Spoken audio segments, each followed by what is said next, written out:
Vamos abrir a palavra em Marcos, Evangelho de Marcos, capítulo 5.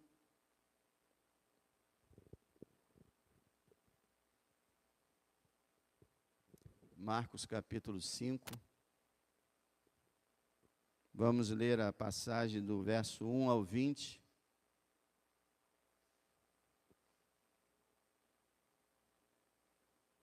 Uma história impactante. E chegaram à outra margem do mar, à província dos Gadarenos.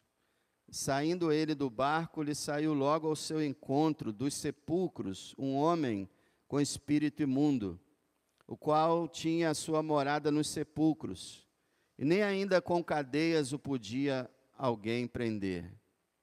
Porque, tendo sido muitas vezes preso com grilhões e cadeias, as cadeias foram por ele feitas em pedaços, e os grilhões em migalhas, e ninguém o podia amansar. E andava sempre de dia e de noite, clamando pelos montes e pelos sepulcros, e ferindo-se com pedras. E quando viu Jesus ao longe, correu e adorou-o, e clamando com grande voz, disse: Que tenho eu contigo, Jesus, Filho do Deus Altíssimo? Conjuro-te por Deus que não me atormentes.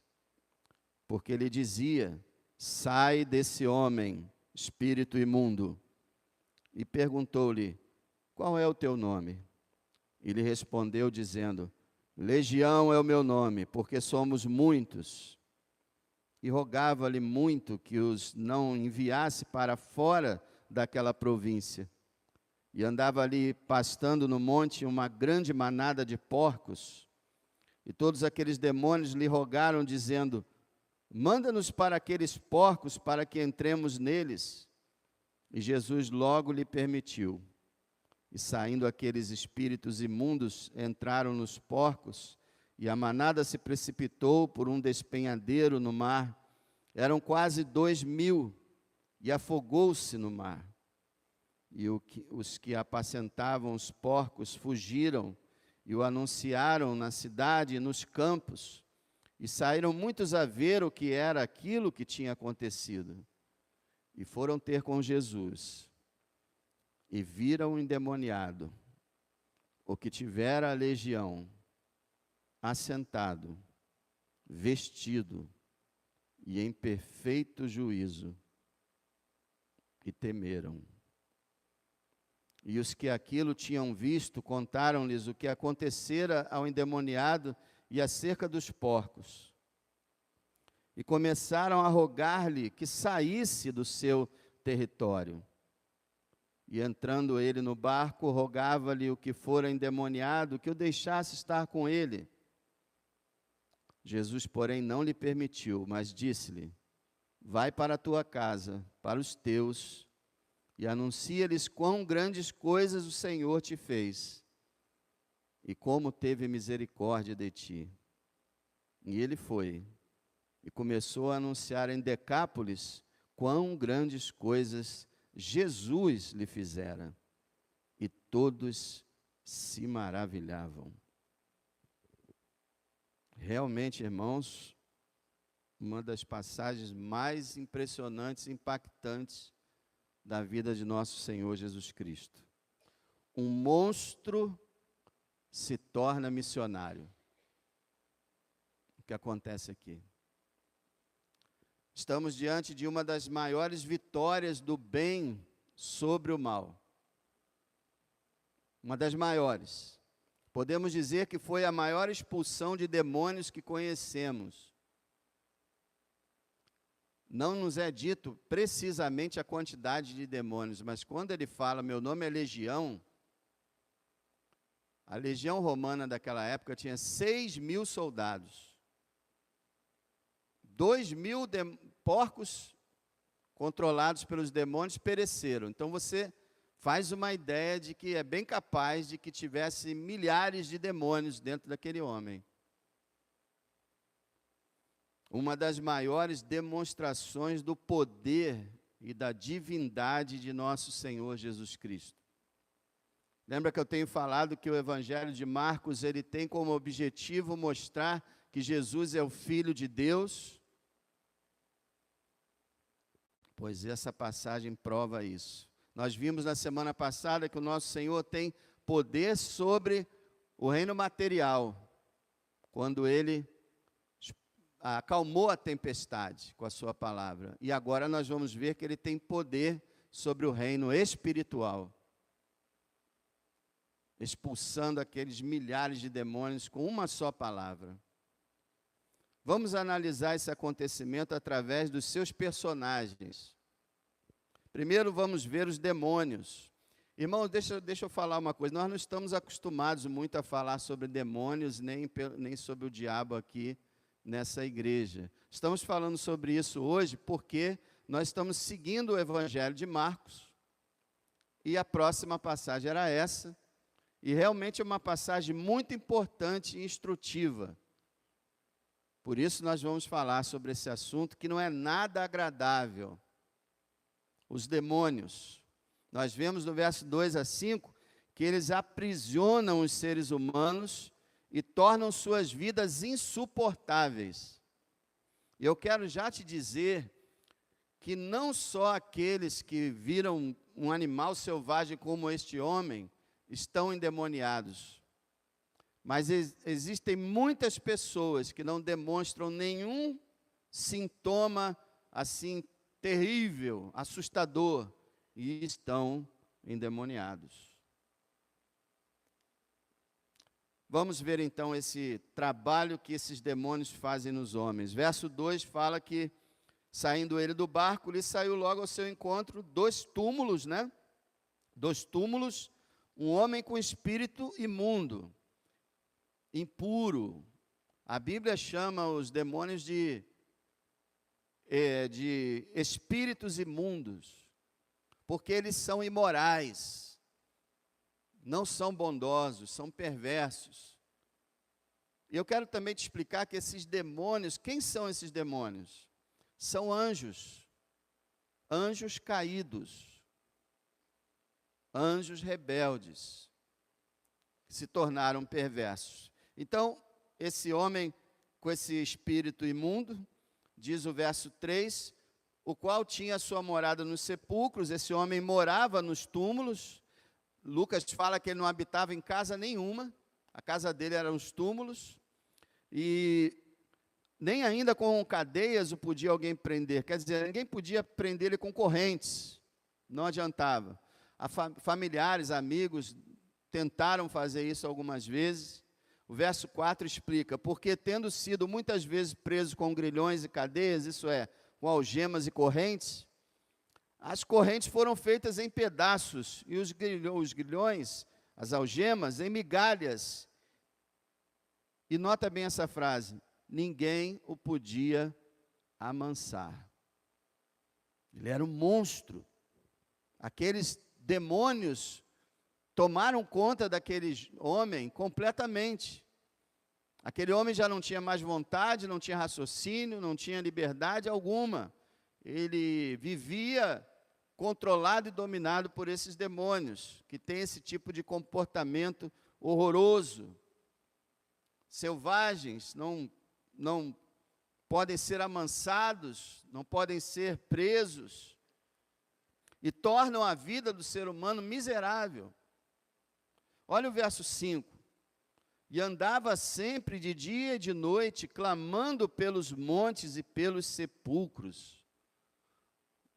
Uma pessoa em agonia. Provavelmente aqueles que clamavam eram os demônios que estavam nele. E ele ficava para lá e para cá, correndo, desesperado, gritando, aqueles gritos assustadores, nos túmulos, nos montes. E também Lucas nos fala que os demônios também o impeliam para o deserto. Ele vivia fora da sociedade, era um homem ameaçador, violento, invencível. E diz o texto, no final do verso 5, que ele feria-se com pedras. Ele se automutilava. Os demônios faziam isso nele, faziam ele se cortar, se rasgar, por pura maldade.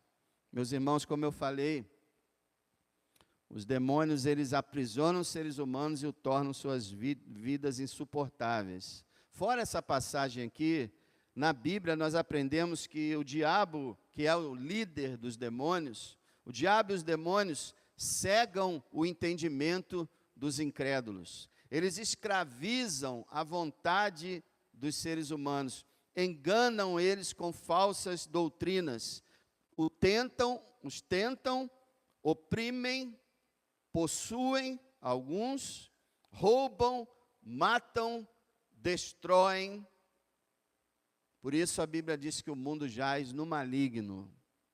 Infelizmente, essa humanidade está sob um controle mental, psicológico, espiritual, o controle do príncipe das trevas, daquele que é o príncipe desse mundo. A Bíblia o chama assim.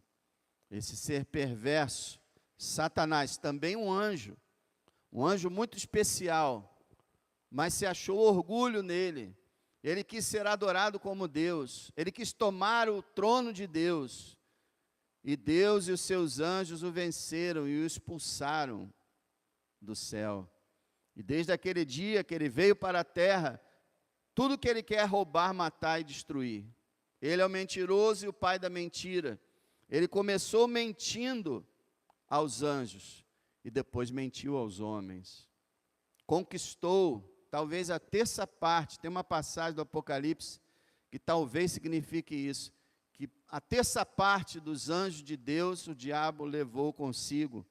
Pode ser isso mesmo, mas nós sabemos que são milhões e milhões, porque a quantidade de anjos é muito grande. E então eles fazem todo esse estrago.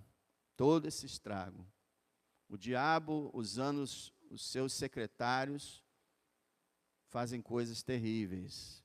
O ser humano já é alguém dominado pelo pecado. E o diabo e os demônios ainda incitando e tentando, aí a coisa ainda fica pior ainda. As notícias que nós vemos de vez em quando, meus irmãos, quando nós dizemos assim, rapaz, um ser humano é capaz de fazer isso? É bem capaz de que não. Que quem tenha feito aquilo junto com aquele ser humano pode ter sido demônio. Meus irmãos, esse texto nos mostra que os demônios reconhecem a identidade de Jesus. Isso é importante. Olha o verso 6.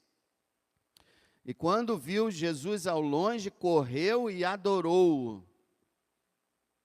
Veja, os demônios sabiam quem era Jesus. Ele adorou porque ele o adora? Não, ele adorou porque ele é obrigado a adorar. Os anjos foram criados por Jesus. Não sei se você sabe, o universo foi criado pelo Pai, pelo Filho e pelo Espírito Santo. Jesus Cristo é o Criador. Colossenses 1 fala que Ele é o Criador dos principados e das potestades, de tudo que é visível e invisível. Ele criou tudo. Então os demônios sabem quem os criou e sabem quem tem a soberania sobre eles. A gente vai ver isso aqui. No verso 7, clamando com grande voz, disse: que tenho eu contigo, Jesus, Filho do Deus Altíssimo.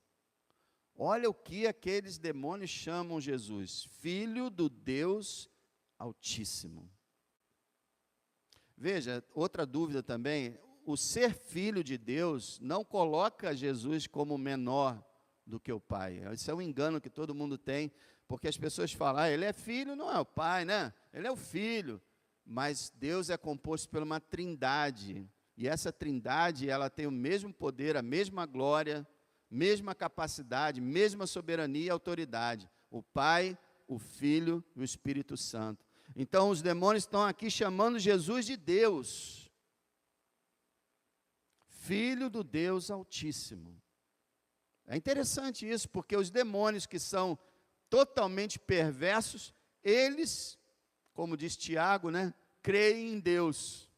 Por quê? Porque eles o veem, eles tiveram contato com Ele, eles o adoraram por eras e eras antes da sua queda. Eles sabem muito bem quem Jesus é, mas os seres humanos recusam crer em Jesus e acreditar que Ele é o Criador e que Ele é Deus.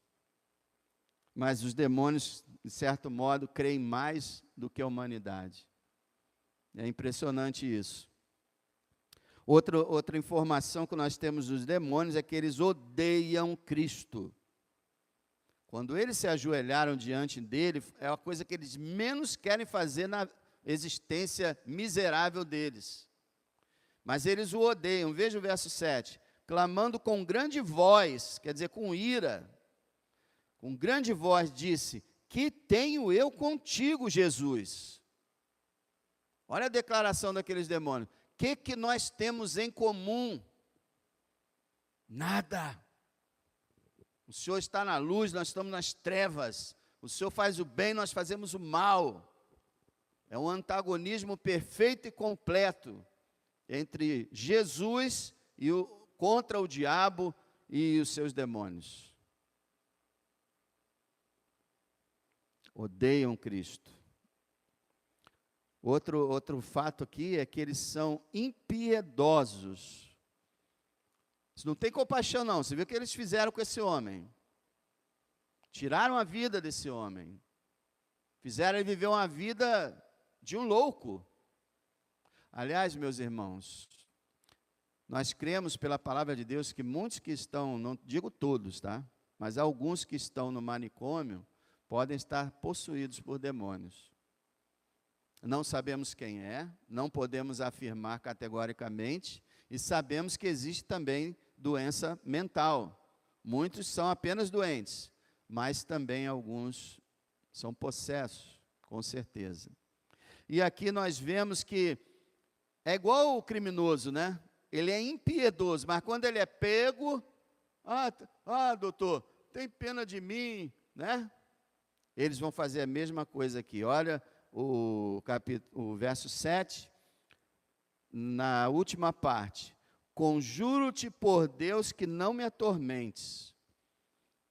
Por favor, não me atormente. Eu peço em nome de Deus, o Deus que eles odeiam, mas eu peço em nome de Deus, não me atormente. Ele sabe que o Senhor é superior e tem poder de castigá-los, de julgá-los.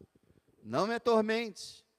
E ele continua, verso 8, porque ele dizia: sai desse homem, espírito imundo. Isso é, Jesus disse para ele: sai desse homem, espírito imundo. E aí ele falou: eu peço que não me atormente.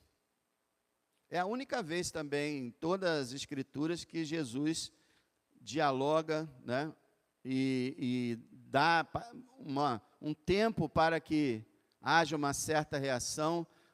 Não porque ele tivesse qualquer problema em expulsar milhares de demônios, mas ele queria que algumas coisas fossem registradas para a história. Então ele estava ali conversando, deu a ordem, o homem reagiu, e no verso 9 o Senhor perguntou, né? Perguntou-lhe: qual é o teu nome? Alguns acreditam que ele estava tentando falar com a pessoa, mas é mais provável que ele estava falando realmente com o demônio que estava falando com ele. É aquela história, ele queria que para a posteridade nós soubéssemos a natureza desses demônios, como eles eram, o que eles estavam ali fazendo. Ele deixou que isso acontecesse nesse momento. Isso é interessante porque em todas as outras vezes que Jesus expulsou demônios, ele falou: cala-te e sai dele. E acabou, saía. Mas agora não, ele deixa esse espaço e é interessante. A gente vai descobrindo certas coisas. Qual é o teu nome? Ele respondeu, dizendo: Legião é o meu nome, porque somos muitos. Quer dizer, os demônios se auto-apelidaram, né? Legião, comparando com a legião romana, que era algo assustador naquela época. Onde chegava uma legião romana, os povos tremiam. Então, os demônios também faziam os homens tremerem quando o atacavam ou possuíam.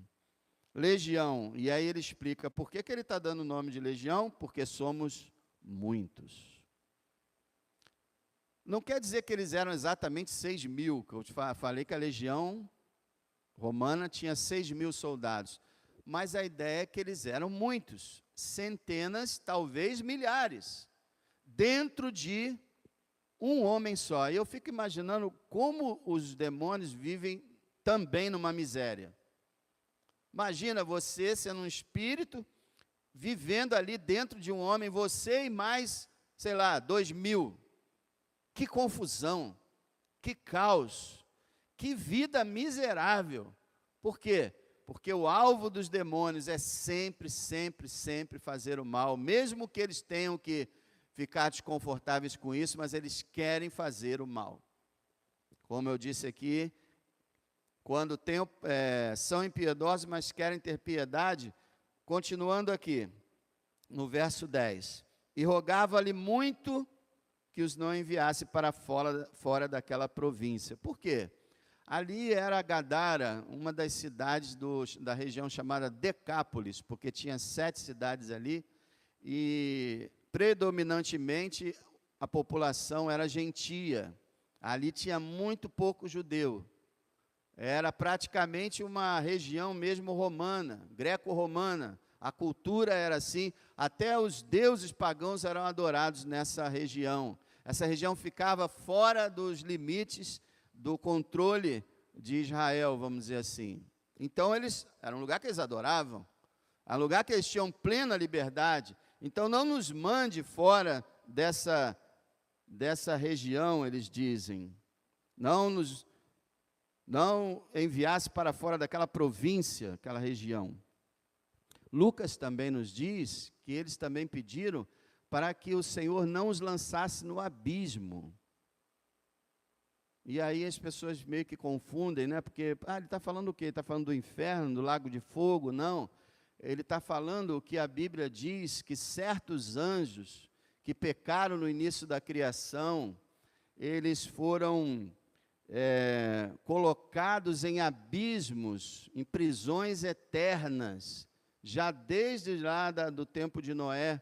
Eles foram colocados em prisões eternas, de onde eles não podem sair, a não ser para o lago de fogo, que é o lugar final. Então, os anjos estão falando, não nos lance lá. Não queremos ser presos agora. Então, interessante, né?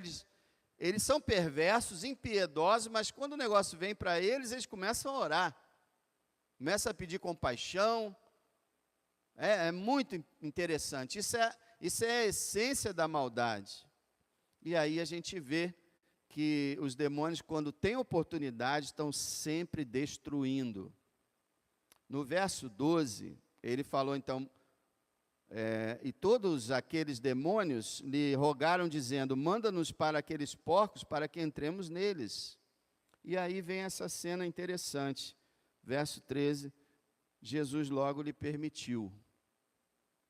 Mas vamos pular aqui, vamos ver aqui. E saindo aqueles espíritos imundos, entraram nos porcos, a manada se precipitou por um despenhadeiro no mar, eram quase 2.000, a manada tinha quase 2.000 e afogou-se no mar. Então, a menor oportunidade, os demônios agem, nem que seja para fazer mal para os animais, mas eles querem fazer mal. Eles são assim. Por isso que nós não devemos dialogar com o diabo, com o demônio, não devemos dar nenhuma oportunidade, que deu uma brechinha, ele vem impiedosamente. E ele é vigilante, ele está sempre caçando uma presa. E nós não podemos vacilar. Como disse Pedro, vigiai, porque o diabo, vosso adversário, anda em derredor, bramando como um leão, buscando a quem possa tragar. Toma cuidado. Eles são impiedosos. Como eu disse, eles vieram roubar, matar e destruir. É tudo que eles querem. O diabo e os seus demônios, irmãos, não têm nenhum por cento de bondade. O ser humano é mau, mas ele tem uma porcentagem de bondade misturada com a sua maldade. Mas o diabo e os demônios não têm bondade alguma. são perversos, e a mínima oportunidade eles agem. Mas 2.000 porcos pereceram, e voltando ao verso 13, Jesus logo lhe permitiu. Por quê? Quem é que sabe? O texto não explica. Qual foi a razão que Jesus ouviu uma oração de demônios, atendeu o pedido deles? Por que ele fez isso, nós não sabemos. Mas uma pistazinha bem pequena pode ser que depois de tudo isso que ocorreu, o nome do Senhor ficou notório naquela região. Então parece que o Senhor permitiu o sacrifício de 2.000 porcos, em troca de muitas almas que viessem a ser salvas. Pode ser isso, pode ser que ele quis mostrar para todas as gerações o impacto terrível que os demônios têm nas vidas humanas, pode ser. Mas o certo é que ele fez o correto, porque Jesus sempre faz o bem, sempre faz o que é certo, a sabedoria dele é perfeita. Então, se ele aceitou esse pedido dos demônios, foi porque foi a melhor atitude. Não tentemos descobrir aquilo que a Escritura se cala. Onde a Escritura se cala, devemos nos calar também, para não especular e não acabar entrando em erro. Mas então, a gente fica perguntando, como esses anjos se tornaram tão perversos? Eles foram criados bons. Por que os homens se tornaram tão perversos? Eles foram criados bons. Como é que a gente sabe que eles foram criados bons? Gênesis, capítulo 1, fala da criação. E conforme Deus ia criando, ele dizia, eis que isso é bom, eis que é bom, eis que é bom. E no final, quando ele criou tudo, ele disse, eis que isto é muito bom. Então, quer dizer, tudo que Deus criou é bom. Deus não iria criar um diabo, Deus não iria criar demônios, ele criou anjos, que por sua própria conta se tornaram perversos. Mas não foi Deus que tornou eles perversos. Deus não peca, Deus não é tentado a pecar, Deus é completamente isento de pecado e de qualquer atração ao pecado. Então, eles se tornaram perversos, por quê? Porque ouviram as mentiras do diabo. Quando o diabo resolveu declarar guerra a Deus, ele começou a conversar com os anjos e começou a mentir para eles, como mente depois para os homens. Olha, com certeza nós vamos fazer uma renovação no universo. Nós vamos criar um novo império, um novo domínio que será muito superior ao de Deus. Nós vamos, e aí começou a espalhar suas mentiras e os demônios o seguiram. Como os homens se tornaram perversos? A mesma coisa. Gênesis 3 nos fala que o Senhor criou as coisas e então ele realmente, ele criou o homem, né, botou lá no paraíso, e o diabo veio ali para tentar e dizer para o homem que ele estava sendo maltratado, que ele precisava ter os seus direitos, que ele precisava tomar conta de tudo para ele, e que, na verdade, eles seriam como Deus. E vocês sabem que era tudo mentira. Por isso Jesus chama o diabo de pai da mentira. Foi o primeiro mentiroso no universo, foi o primeiro mentiroso na terra.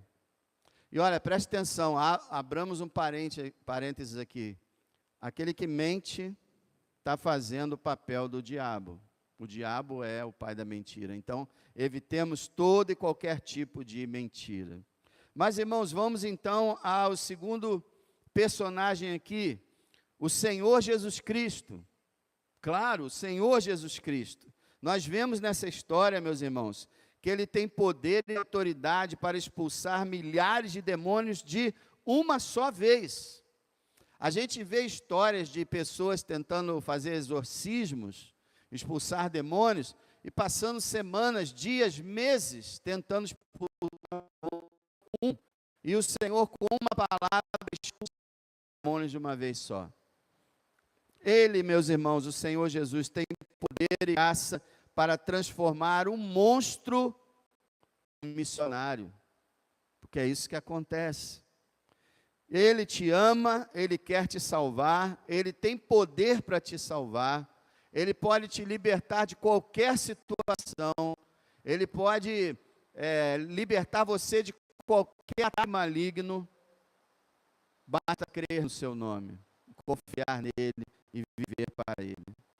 O terceiro grupo que nós vemos aqui, meus irmãos, o terceiro personagem é o próprio endemoniado. E esse endemoniado, a vida dele vai exaltar o Senhor Jesus. Nós aprendemos aqui que o endemoniado estava arruinado, destruído. Está sem esperança alguma. Mas agora nós vimos o endemoniado transformado. Veja o verso 15. Depois que os porcos morrem, depois que os demônios saem para os porcos, o verso 15. E foram ter com Jesus e viram o endemoniado, o que tivera a legião, não tinha mais. Você pode entender o poder disso? Milhares de demônios já não estavam mais naquele homem. Ele já estava livre. E o texto continua dizendo que ele estava assentado, vestido e em perfeito juízo. Meus irmãos, assentado, primeiro, Lucas fala que ele estava assentado, sabe em quê? Aos pés de Jesus. Ele estava sentado aos pés de Jesus. Ele estava assentado, ele estava vestido e ele estava em perfeito juízo. O assentado se opõe ao correr para lá e para cá que ele estava. Lembra? Ele não tinha rumo. Ele andava igual um louco, para lá e para cá, sem rumo, agora ele estava sentado. Vestido, Lucas nos diz que ele estava nu. Ele não usava roupa alguma durante todo esse domínio dos demônios. E ele agora estava vestido. E ele estava em perfeito juízo. Não estava mais com aquele comportamento louco varrido. Então aqui a gente vê uma total e completa transformação. Ele foi transformado e ele se tornou apegado a Cristo. Nós falamos isso aqui durante o culto, sobre esse apego, né, que as pessoas têm a Cristo. E o verso 15, nós vimos que ele estava sentado e Lucas, como eu falei, disse que ele estava onde? Aos pés de Cristo. Aquele que estivera desesperado, correndo para lá e para cá, agora estava aos pés de Cristo, junto dele. E no verso 18, nós lemos que quando ele entrou no barco para ir embora, ele rogou que Jesus deixasse ele ir com ele. Então nós vemos alguém que quer estar próximo ao Senhor Jesus Cristo. E ele também tornou-se um enviado. Olha o verso 19. Quando ele falou, quero ir com o Senhor, Jesus, porém, não lhe permitiu, mas disse-lhe, vai para a tua casa, para os teus, anuncia-lhes quão grandes coisas o Senhor te fez e como teve misericórdia de ti. Irmãos, vocês sabem que esse foi o primeiro enviado de Jesus. Os apóstolos, os discípulos, nenhum deles tinha sido ainda enviado em missão nenhuma. O primeiro homem enviado em missão foi esse homem. Um ex-endemoniado. Um monstro. Uma pessoa que ninguém queria nem chegar perto. Uma pessoa que todo mundo apostava que aquela pessoa não tinha mais jeito para ele. E ele agora é um enviado para pregar o evangelho do Senhor. E um homem que se torna fiel. Veja o verso 20. Ele foi e começou a anunciar em Decápolis quão grandes coisas Jesus lhe fizera, e todos se maravilhavam. Coisa linda, né? O Senhor falou, olha, não vai comigo não, eu tenho uma missão maior para você. vai contar para a tua família, para os teus amigos, para os teus vizinhos, o que eu fiz, o que o Senhor fez por você. Vai lá falar. E com certeza, meus irmãos, Jesus foi com ele, né? Em espírito. O Espírito Santo foi com ele para fazer a obra. Enquanto Jesus entrou no barco para voltar, aquele homem estava indo pelo poder do Espírito para falar de Cristo. E com certeza Jesus foi com ele. E ele se sentiu na companhia de Cristo. Irmão, que coisa maravilhosa. Esse versículo 15 é um dos textos mais preciosos, mais importantes, mais esclarecedores do grande poder transformador de Jesus Cristo. Irmãos, de uma certa forma, em uma certa medida, todos nós fomos como esse endemoniado. Não no nível que ele alcançou, mas todos nós vamos para lá e para cá sem rumo. Todos nós ficamos lamentando as nossas vidas, muitas vezes. Todos nós ficamos perdidos, mas o Senhor transformou a nossa vida. Um cristão é alguém que está assentado, vestido e em perfeito juízo. Coisa maravilhosa. Ele está assentado porque não está mais correndo para lá e para cá procurando. Ele achou, como a gente cantou, encontrei meu tesouro. Então, o cristão se senta, descansa, não precisa mais procurar. Ele estava vestido. O que significa isso? Irmão, quanta gente anda nua hoje na sociedade? Não é verdade? Quanta gente hoje praticamente não se veste. O cristão é alguém que se veste decentemente, cobrindo as partes do seu corpo, vivendo uma vida moral, uma vida digna das palavras do nosso Senhor. E é alguém que está em perfeito juízo. Você vê, o cristão é sempre atacado como se ele fosse louco.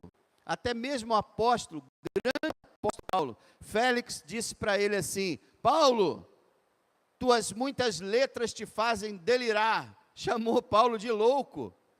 E Paulo respondeu: eu não estou louco, Festo. Digo palavras de sã juízo, de são entendimento. Eu queria que você, né, e Agripa e todos pudessem ser como eu sou. Não, nós somos acusados de ser loucos, mas nós temos um perfeito juízo, graças ao nosso Senhor. E, irmãos, infelizmente a história termina assim, apenas boa, né, maravilhosa, mas tem uma nota de tristeza. É o último grupo, os gadarenos, a população daquela região onde tudo isso aconteceu. Um monstro se torna missionário, mas isso não é uma boa notícia para os gadarenos. Veja o verso 14 a 17. E os que apacentavam os porcos fugiram e o anunciaram na cidade e nos campos. E saíram muitos a ver o que era aquilo que tinha acontecido. Quer dizer, os que guardavam os porcos foram lá para a cidade chamar todo mundo. E eles vieram. Verso 15. E foram ter com Jesus, e viram o endemoniado, o que tivera a legião, assentado, vestido, e em perfeito juízo. E temeram. Temeram. Meus irmãos, Lucas fala assim: eles ficaram possuídos de grande temor. Não foi só um temer, eles ficaram cheios de medo. Imagina a situação, se você conhece uma pessoa que anda correndo para lá e para cá, gritando, nua, agredindo, rasgando a si mesma, nos cemitérios, e de repente você vê essa pessoa sentada, vestida, em juízo, limpinha, assentada aos pés de Cristo. Eles ficaram tomados de um grande pavor. E eu fiquei pensando, né? Teve algumas pessoas que foram tomadas de grande pavor, como Pedro, quando viu a pesca maravilhosa e viu o poder de Cristo, falou: ausenta-te de mim, que eu sou pecador. Mas o Senhor falou: não temas, de agora em diante serás pescador de homens. Esses homens temeram, mas eles não poderiam chamar o Senhor e falar: quem é o Senhor? De onde você vem? O que você faz? O que você pode fazer por nossa vida? Eles não poderiam ter feito isso? Não, não, não. Diante do medo do desconhecido, simplesmente eles pediram que o Senhor se afastasse deles. Olha o verso 16. E os que aquilo tinham visto, contaram-lhes o que acontecera ao endemoniado e acerca dos porcos, e começaram a rogar-lhe que saísse do seu território. O que é isso? Que coisa estranha. O Senhor vem na região de uma população, faz um bem tremendo, livra aquela população daquele homem terrível, faz dele uma nova pessoa, e eles vão embora. O medo que faz com que a pessoa não queira.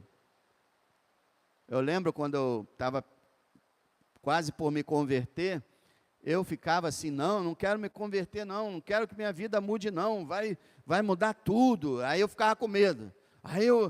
Como é que eu vou ficar com a minha esposa, e meu filho, e a família, o pessoal do trabalho, e os colegas, cheio de medo. Não permita que o medo te afaste de Cristo.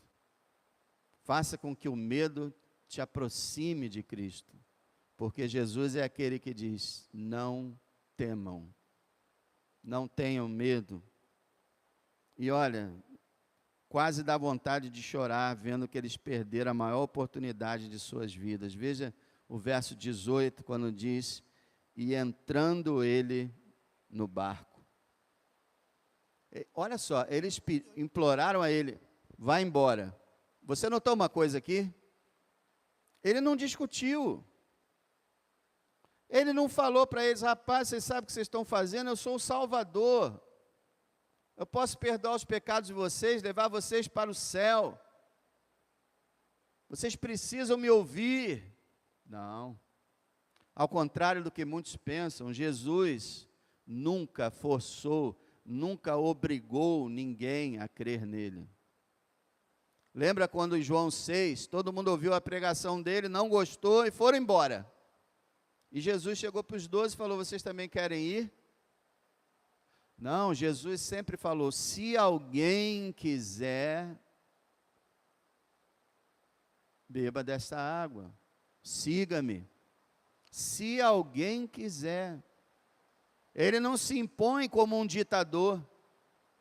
E aí ele entra naquele barco, modesta e humildemente, o Senhor da glória, o Senhor dos anjos, das tempestades, ele entra no barquinho e está indo embora. E junto com ele está indo embora a salvação. E é assim hoje. Aqueles que o rejeitam, aqueles que não querem, aqueles que o dispensam, aqueles que dizem: olha, pode ir, depois eu dou um jeito nisso. Eles perdem a oportunidade que pode ser a última. Graças a Deus, irmão, não foi a última. Jesus ele foi embora, lembra? Mas você esqueceu que ele deixou um missionário? Ele foi embora, mas ele deixou um representante ali, para falar do nome dele. E lá em Marcos 7, quando fala que Jesus esteve em Decápolis, e curou lá um doente, e as multidões vieram até ele. Como? O gadareno. Jesus é muito bom, não é? A gente pode dizer para ele assim: não quero, vá, não quero, você não presta, e ele está lá, amorosamente, com paciência, falando mais uma vez, falando outra vez, querendo a nossa salvação. É maravilhoso, maravilhoso, o amor de Jesus Cristo, mesmo que as pessoas não queiram, Ele quer, porque Ele sabe o que significa a salvação de uma alma. O quão feliz é uma alma que viver eternamente no céu e na Nova Jerusalém com Jesus. E ele sabe também que miséria é morrer sem Cristo e viver para sempre longe de Deus e de tudo que é bom, num sofrimento sem fim. Por isso ele nos ama, por isso ele desceu da glória, por isso ele morreu por nós, para nos dar a salvação, porque ele nos ama. Agora eu te peço nessa noite, não faça como os gadarenos, não se afaste, aproxime-se, chegue perto do Senhor, fale com Ele, porque não existe situação tão terrível que Jesus não possa resolver. Se é tempestade, Ele resolve. Se são demônios, Ele resolve. Se é enfermidade, Ele resolve. Se é morte, Ele resolve. Ele é o Senhor. Confie nele sempre. Tem aquele teu parente que parece um endemoniado, né? Parece ter um gadareno. Você tem alguém assim? Tem alguém que é violento, que é brigão, autoritário, que só arruma encrenca? Tem alguém que é anti-Deus, que não quer saber de nada, é revoltado, é mal educado, estressado? Ore por ele, porque Jesus ainda pode libertá-lo. É maravilhoso.